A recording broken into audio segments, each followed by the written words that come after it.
Hello, Gordon Knight here again with the sixth video of our series on Martin Heidegger's Being and Time.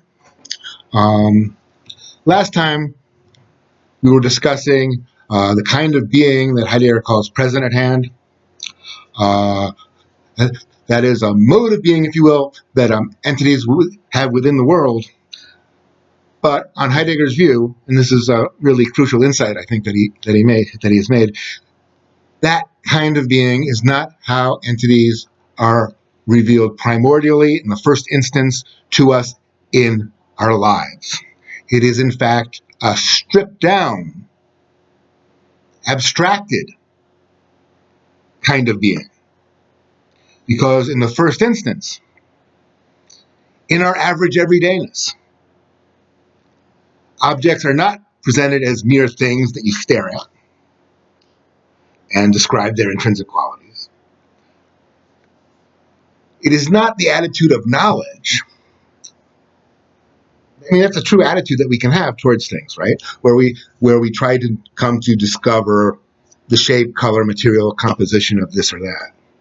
But that attitude, that's a secondary attitude. It's dependent on the more primordial way that beings are revealed in the world. Being, that kind of being, is what Heidegger calls ready to hand, rather than present at hand. So what's the ready to hand?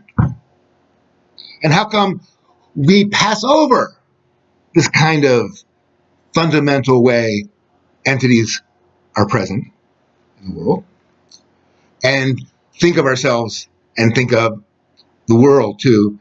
Think of ourselves as present at hand, and think of the world as a collection of objects that are present at hand. That's a mistake, according to Heidegger. When we think of the world that way, we are not engaged with how the world is presented to us phenomenologically. Right?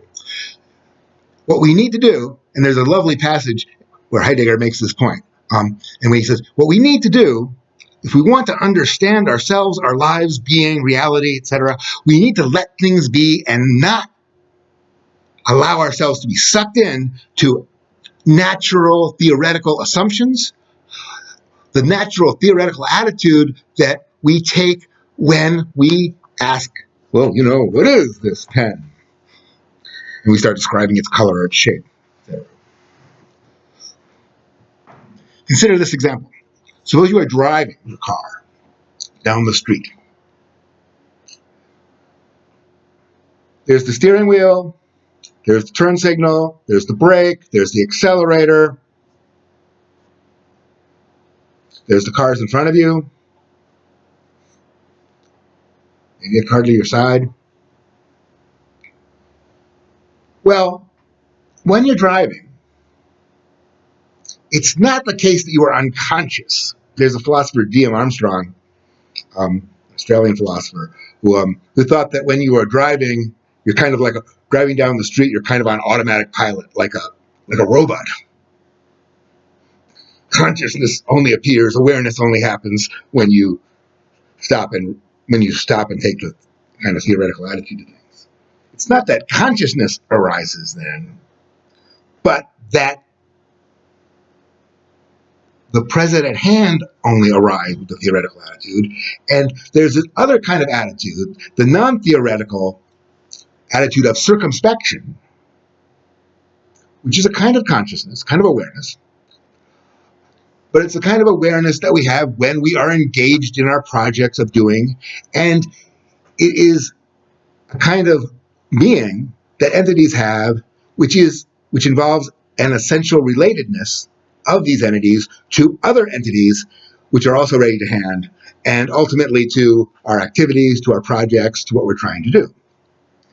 I mean, if you're driving down the street and there's a truck in front of you and slowing down, and maybe you want to pass it, you get in a lot of trouble if you just stare at the steering wheel and try to describe it. It's physical qualities in isolation, right?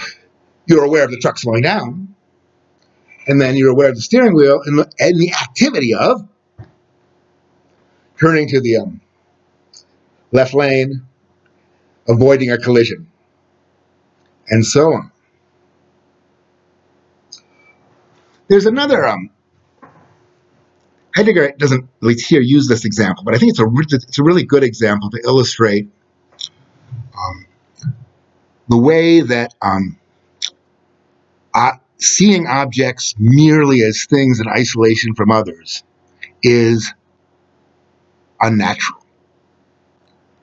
Or rather, rather special.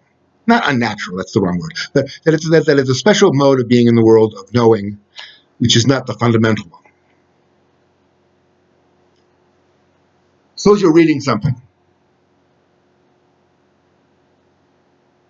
Think of the words on the page. Now, what I want you to do is to stare at one of those words and think about the shape of those letters. I bet that you will discover that the word appears suddenly in a very different way, removed from meaning.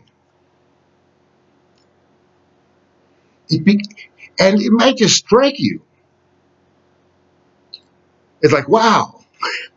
So that's what the word said in English when it's on a printed page looks like. Even though, of course, you've been reading, for your adult and probably, adolescent and pre-adolescent lives.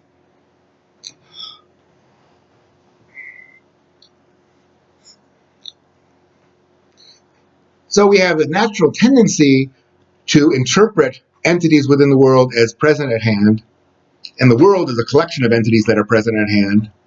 We have a tendency to pass over the more primordial, practical way that entities are revealed.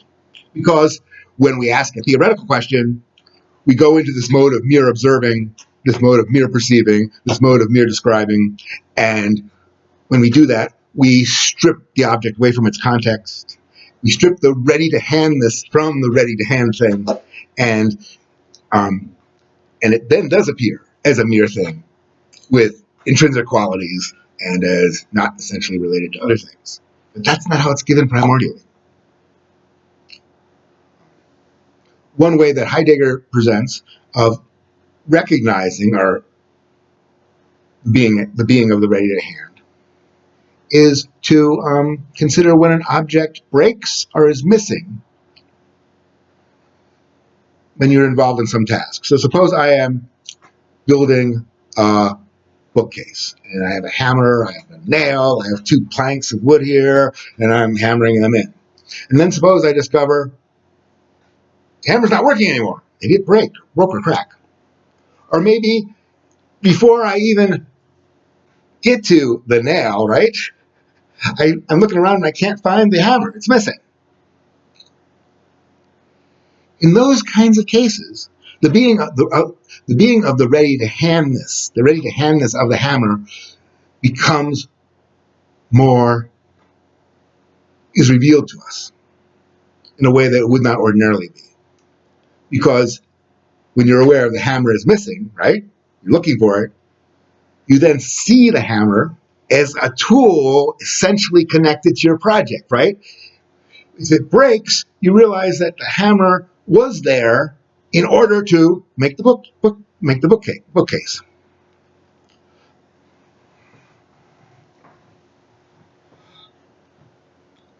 This pragmatic, practical way of being in the world, it's an attitude of not theoretically knowing, but circumspection, concern, is what is fundamental. It is what characterizes the being of entities within the world in the first instance, most primordially. And a key insight, I think, of Heidegger's first few chapters of Being and Time is that these entities, ready to hand, while they are fundamental in our average everyday life,